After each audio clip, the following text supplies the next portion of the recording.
Number 181248, James Haidak versus the University of Massachusetts-Amherst et al.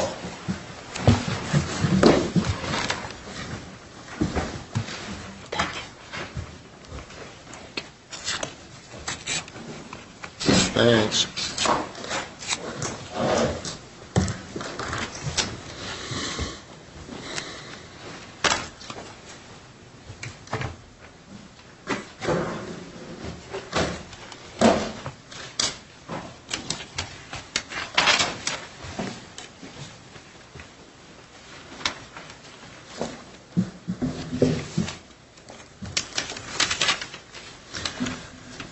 May it please the Court, Luke Ryan on behalf of the plaintiff appellant James Haidak. I'd like, with the Court's permission, to reserve 2 minutes of my time for rebuttal. You may. At its core, this is a case about the process that was used to resolve a fairly simple factual dispute. Did James Haidak use his hands to grab Lauren Gibney's wrists in an unsuccessful attempt to prevent her from striking him in the face, or did James Haidak grab Miss Gibney's wrists for purposes of using her fists to strike himself in the face? Now, Miss Gibney's claim that Mr. Haidak, in effect, used his face to assault Miss Gibney's fists was something that Dean Allison Berger had never heard in her years of adjudicating conduct cases. And when she heard Mr. Haidak's version of events, she gave serious consideration to the idea that this young man might have been the actual victim of intimate partner violence. In spite of this, Dean Berger and her colleagues adopted and implemented a series of procedural devices that were arbitrary and improperly stacked the deck against Mr. Haidak and recklessly increased the odds of an erroneous deprivation of his right to pursue an education. It's our contention that this process was flawed from beginning to end. I'd like to start at the end, or near the end, with the hearing that Mr. Haidak finally had on November 22nd. All the dates I'm going to refer to are in the year 2013. Now, as our briefs make clear, by the time that this hearing took place, the university had stopped permitting students like James Haidak to directly question their accusers and adopted what Judge Simon has referred to as the stilted method of requiring students who want to have a voice in questioning their accusers to pre-submit questions so that a hearing board can then pose the ones that they deem relevant. Is there anything in the record to indicate why the change was made? There isn't, Your Honor. I think that if you look at the context, this is 2013, the Dear Colleague letter that the Office of Civil Rights issued in April of 2011 had discouraged this, and I think that within a couple of years, the movement across the country had been to move away from what had been a basic right that I think most students throughout the country had enjoyed, which was this right of direct confrontation. But there's nothing in the record that suggests that this change was made to get James Haidak. In any event, Is there anything in the record to reflect? I know he asked that they ask more questions than they asked in several subject matter areas, which I think you'll talk about.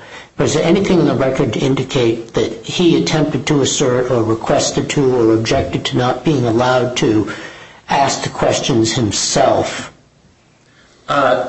No, Your Honor. By the time that he finally got his hearing, he objected throughout about the time that it took to get the hearing, but he was given the procedures that the university was using in the fall of 2013, and he played by the rules that had just been changed and submitted the questions. It's our contention that that change rendered, given the stakes of the hearing, the competing narratives that the fact finders had before him, that resulted in a process that was unconstitutional.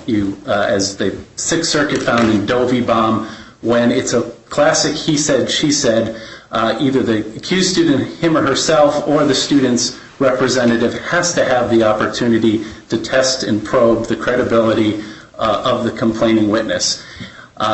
So that clearly didn't happen in this case, but for the delay of 7 months to get the hearing, Mr. Haidak would have had this. I think that's relevant to the point of the third prong of the Matthews v. Eldridge test, which looks at whether or not the procedure that you're saying should have been followed would have placed some sort of undue burden on the university. The university had many years. But don't you think the lack of an objection is significant? I don't, Your Honor. I think that... Why not? It gives him a heads-I-win, tails-you-lose situation. He uses the new procedure. If he wins, terrific. But if he loses, he now comes in and complains for the first time in court about the change in procedure. That's not the way things are usually done.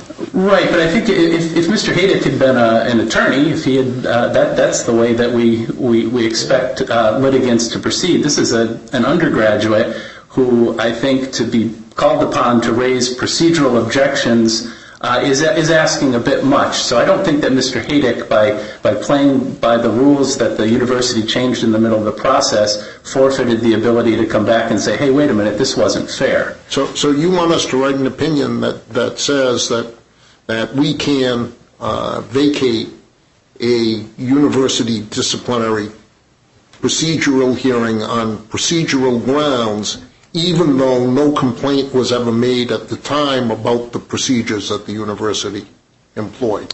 Well, I'm just thinking of how this is going to look applied to the university cases generally. There were, I would note, a number of objections that Mr. Haidak did raise. But on the issue of cross-examination, specifically, I think that this court can and should write that opinion, that it's not incumbent upon an undergraduate student at the time to challenge procedures that are handed to him on the eve of a hearing if those procedures run afoul of the Constitution. I don't think the court needs to get there. It also goes to the whole gestalt of what's going on. Part of the reason people object, in fact, the principal reason they object, isn't because they think there's some case law that holds that, but it's because they feel a need to do this. They think it's fair to do it, so it compels them to come forward and say, hey, I want to do this. When you have the absence of any indication from him that he has any objection to that manner of proceeding going, it does undercut the sense that it's a fundamental aspect of due process of which he's being deprived. Point well taken. I think if you look at what Mr. Haidak was offered and the questions that he submitted, I don't think the court to find for James Haidak needs to find. I think that the case law is clear that direct questioning of accuser is part of an accused student's due process rights.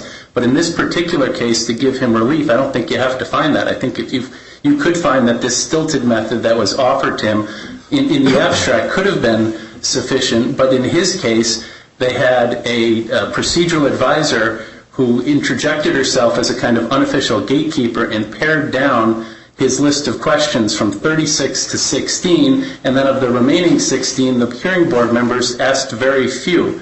If you read the transcript of his hearing, the questions posed to Ms. Gibney, they don't read like cross-examination. It reads like a deposition, frankly. And I think the reason for that, as we point out in our brief, is the university, by the time this hearing took place, was training these questioners to bend over backwards to do anything that would make the accuser feel uncomfortable or feel challenged in any way that their account wasn't being taken in a very almost nurturing kind of posture. That, I think, left Mr. Haidak without the ability to, in a he said, she said case, have the person who was pointing the finger at him subjected to the kinds of questions she needed to be. Well, are you saying then that the nub of your case is that they edited out some questions? It is part of the nub of the case. Did he raise that point at the time? Well, there was no... The procedures that the university adopted the semester after James Haidak's expulsion actually allowed for charged students at the end of the hearing to... they were asked directly, is there any questions we should have asked that we didn't? They would hand them a piece of paper to write down the questions. He was not given that opportunity to be there and to hear at the end of the hearing to have his say as to where they want to stray in terms of their questioning. Well, did he attempt to object in some fashion or indicate his dissatisfaction with the fact that some of these questions had been edited out or omitted? There's nothing in the record of the transcript reflecting Mr. Haydak's objection to the questioning of the board of Ms. Haidak and Ms. Gibney. And again, there wasn't a vehicle that was presented to him where that would have been appropriate. And again, I think it goes to the point, again, of putting on an undergraduate student who's forced to defend himself, who doesn't have the access to an attorney, who's trying to give his account, foisting this obligation to raise these procedural objections and keep track of the questions that were and weren't asked that he had proposed. He didn't learn until discovery that the procedural advisor had made this sort of unilateral decision at the outset that only a small percentage of his questions would even be asked. Now, as I indicated in the briefs, he really shouldn't have been in this position because he was subjected to a 7-month delay from the time of his hearing until when he finally had his day in court. And the university, the district court judge found that this was certainly regrettable. It shouldn't happen again. But there really is, this is really beyond the pale within the student conduct realm to have a case linger for this period of time particularly. Could you move from the linger, because you only got 2 minutes left, to the notion that they suspended him without any formal hearing at all, and it was the suspension itself that then continued for 7 months, including through an entire semester of school? That's correct, Your Honor. And the idea that Mr. Haidak was an imminent threat and that this was warranted, if they had, upon getting a report of his harassment, immediately said, look, we need to step in here, this young man's a predator, and had done that, that would be one thing. They waited 2 weeks without reaching out to him, and there was no reason for that. It was not impractical. There's no excuse for... What do you say, that the procedure for a suspension was minimally sufficient because they gave him a chance to talk to the administrator by phone and file a letter? I think that we cited the Dovey University of Cincinnati opinion that I think is right on point and explains why that is insufficient. What he needed was a hearing where Ms. Gibney would come in and be forced to testify. And I think if you look at what actually happened, when she had to show up and give testimony, she recanted this idea that this contact had been anything but voluntary. I think what he was given was totally insufficient after a pre-deprivation that did not need to occur without him receiving any kind of notice. Now, I wanted to say one more thing about cross-examination, and I think I'll probably use my 2 minutes at the end to talk about Title IX. The essence of cross-examination is listening to what the witness testifies to. When you have this stilted method that requires pre-submission of questions, you're essentially asking the accused students to be clairvoyant, to think about what is my accuser going to say. It totally deprives students from the opportunity to do one of the most powerful things that I think we all see in the transcripts that we read when advocates impeach witnesses with prior inconsistent testimony. Mr. Haidak had no way to, in real time, show that Ms. Gibney was in no way, shape, or form telling the same story twice. Thank you, Mr. Ryan.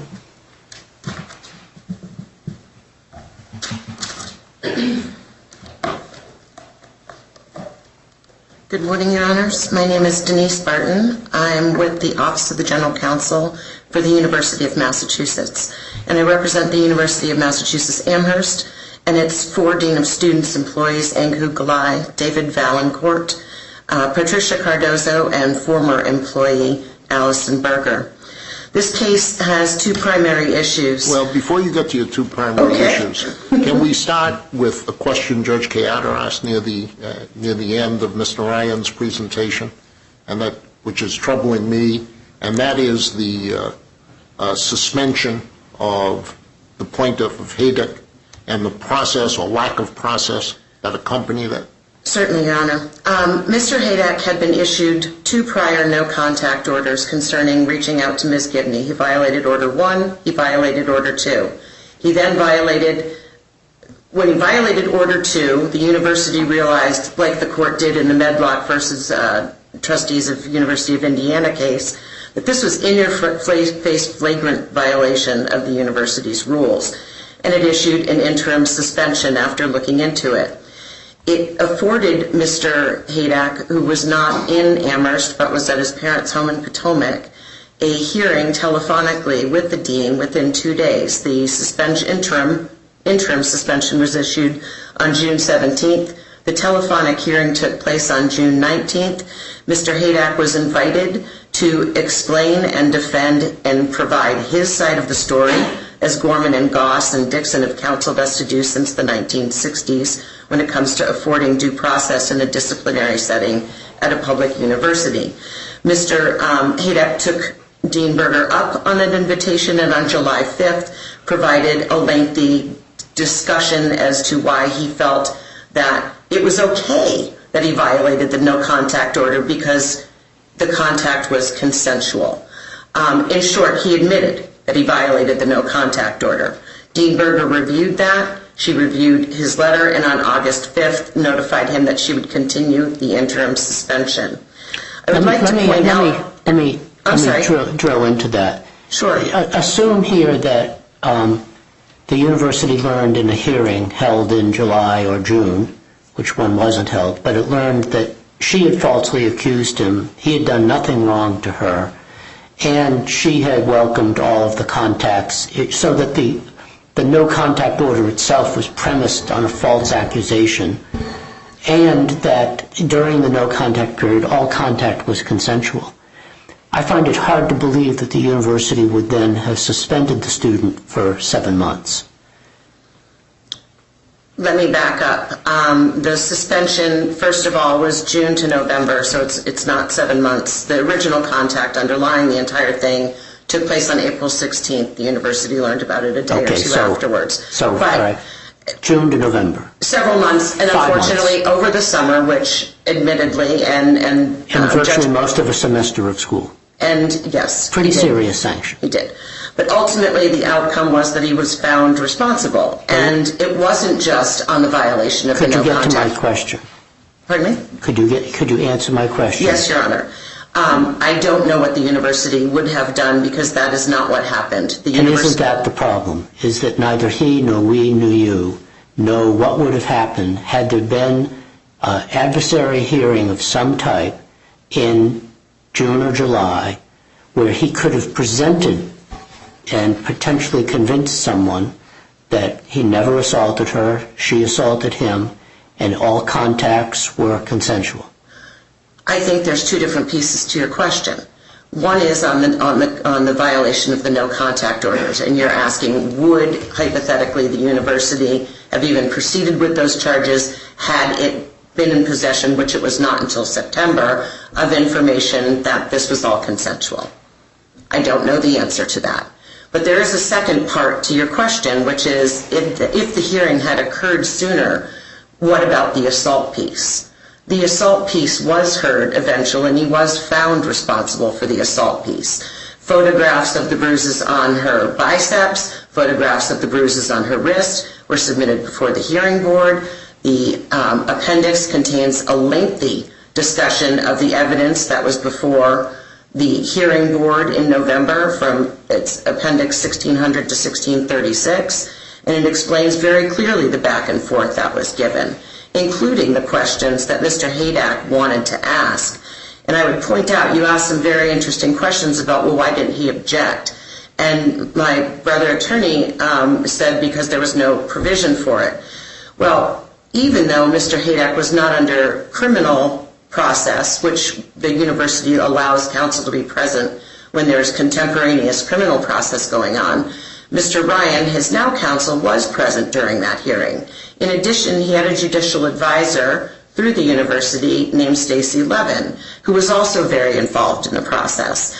And although it hasn't been an issue in the briefing, in answer to your question about could an objection have been raised, sure. The board would have taken into consideration, the procedural advisor would have taken into consideration whether or not to ask more questions. But cross-examination... It is a little bit different than a trial because you have this rule that prohibits him from bringing a lawyer to the hearing.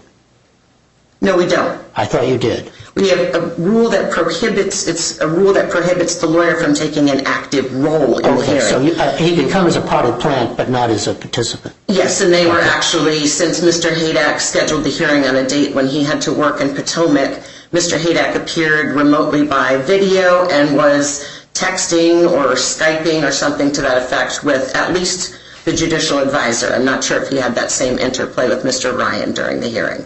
Well, if the counsel that he had was basically a potted plant, is it your position that in fact that Mr. Haidak has forfeited his claim by not raising it himself?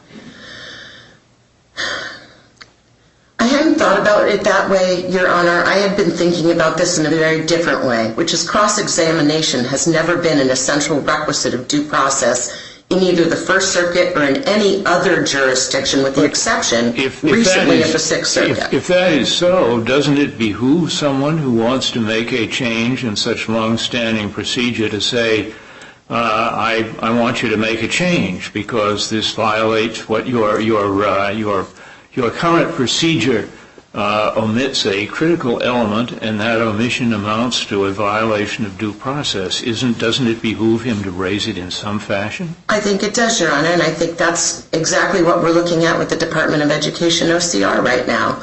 They've submitted for notice and comment, and universities have been commenting on this over the holiday break of the universities. I believe notice and comment period closes at the end of January. On exactly that. And part of what they're asking disciplinary processes to include is cross-examination, which obviously proves the negative. It's not required now. And the Sixth Circuit, the case that he cited, which is it essentially allowed for the exact same procedure that we did here, which was the submitting of questions to a panel. It's the Doe versus University of Cincinnati case. It's a 2017 case out of the Sixth Circuit. And although the Sixth Circuit stressed the importance of cross-examination, it did not strike down the University of Cincinnati's policy of authorizing a circumscribed form of cross-examination that, quote, involves submitting written questions to the panelists. So while I understand the desire and the need to have a fairer process, it is something that the university takes very seriously. But it is not tantamount to a criminal court. It's not tantamount to a civil trial. The literature on this is deep and wide and dates back to the 1960s. But at the end of the day, the accused is entitled to know what he's been charged with or she's been charged with and have an opportunity that is afforded by the university to answer, to explain, and defend. Isn't the accused also entitled to a reasonably prompt hearing? It says at a meaningful time and in a meaningful manner. But it seems to me that a meaningful time means reasonably prompt. Under the circumstances, and I cannot stand up here and say that I think it's terrific that it took that long. I don't think it is. Yeah. But at that point in time, hearings were not being held when school was not officially in session. That was remedied, not because of Mr. Haidak, but because we felt that it was important. At the time, that was a choice of the university. That was not anything that we can attribute to Mr. Haidak. It wasn't a choice no, we cannot attribute it to Mr. Haidak. You're absolutely correct. Yeah. But it was the circumstances. And if we find that he was owed a reasonably prompt hearing and didn't receive one, what should we do with that finding? Well, I think you can do a couple of things. And that is why I raised the alternate grounds of sovereign immunity and qualified immunity. Yes, but you didn't raise those in the district court, so they're... Sovereign immunity was raised in the district court and can be raised at any time. Yeah, And the but Malero I'm case, thinking of qualified immunity. All right. qualified immunity, actually, contrary to what is stated in the reply brief, it's discretionary within this court as to whether or not to address qualified immunity. There is a Supreme Court case called Singleton versus Wolf, which is cited within Cox versus Glanz, a 10th Circuit case that was cited by the appellant. And it says the matter of what questions may be taken up and resolved for the first time on appeal is one left primarily to the discretion of the Court of Appeals to be exercised on the facts of individual cases. I submit here that looking at the pleadings on their face, everything that occurred here is pleaded as if happened in the university employee's official capacities. Not one thing contained in the entire second amended complaint, which is the operative pleading here, speaks to anything that is done in their individual capacity.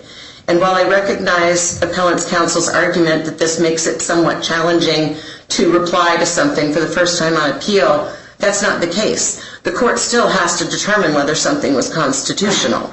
And that is the exact same inquiry that we make in a qualified immunity case. Did the person act in disregard of a known constitutional right, something that they knew or should have known about?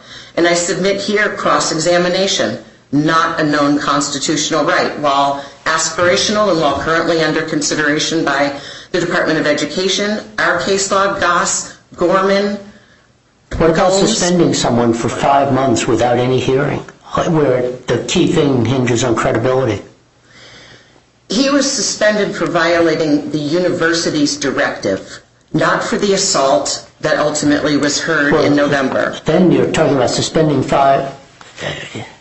That directive, I can't imagine that the university, upon discovering that the directive was the result of a false accusation, I can't imagine the university would then say 5 months suspension is the proper period of time, particularly where the directive itself was predicated on a belief that the accuser wanted it.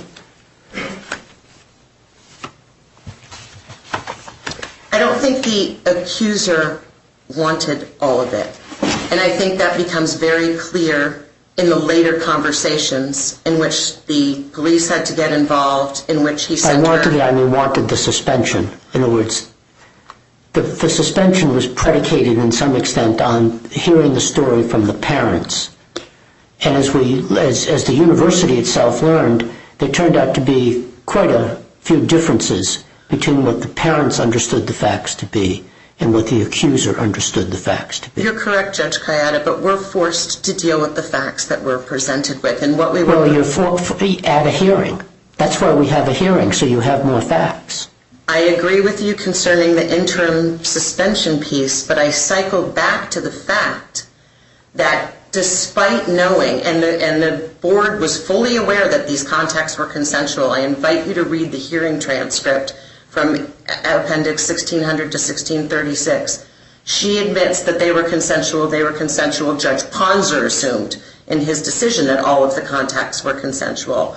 The university is still able, and the hearing board found that he violated those no contact orders. I think what you're saying now is that even though they didn't give him a hearing back in June or July, we know that had they given him a hearing, the result probably would have been the same. So he still would have been kicked out. That would still leave a deprivation of a procedural right, albeit the damages that are associated with it might be none. I suppose if you find that it was unconstitutional not to hold a hearing concerning that interim suspension, regardless of the fact that the outcome was likely the same, that perhaps you're in a Carrie Pfeiffer, or I never say that case right, Pfeiffer situation with nominal damages,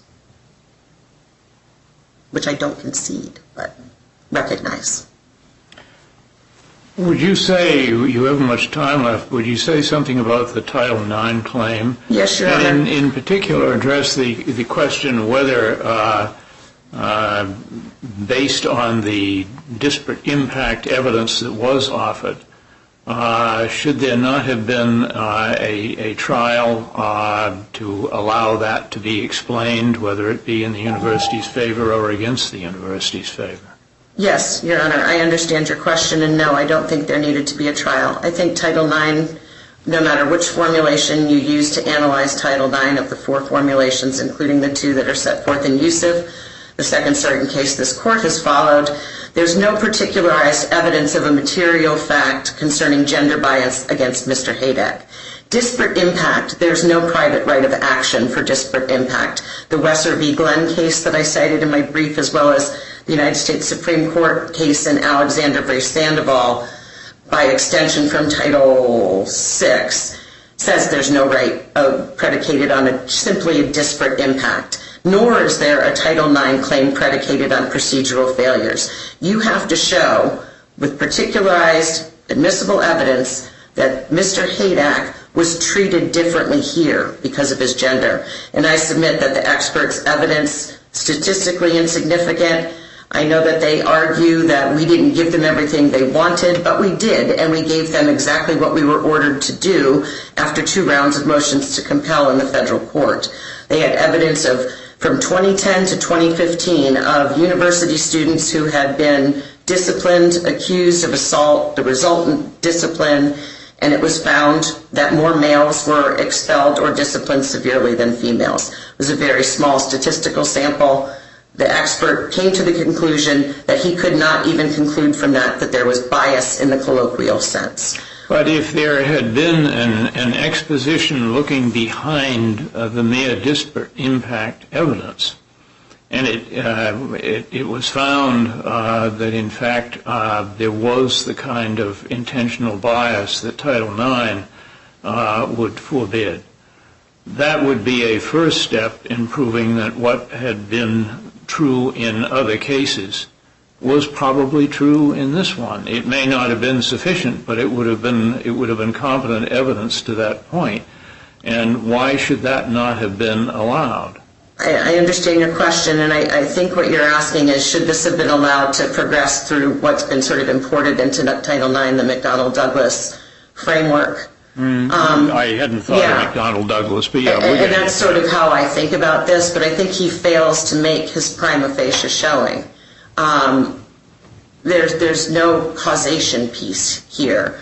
And even if he makes that prima facie showing, let's assume that arguendo and you get into the McDonnell-Douglas analysis, we come back with a legitimate reason as to why we disciplined him in the way that we disciplined him, and the record speaks on that subject. The discipline decision, as opposed to the finding of responsibility, was made understanding his past disciplinary issues that he had at the campus. And progressive discipline, like in the place of employment, is something that the university uses. And this was a young man who had, in 2010 and in 2012, months before this incident in 2013, had 2 fairly significant disciplinary issues. Now, granted, he accepted responsibility for those, but I go into the underlying issues about the disciplinary problems that came up in the brief. I won't take up the court's time with that in responding to the question. Thank you.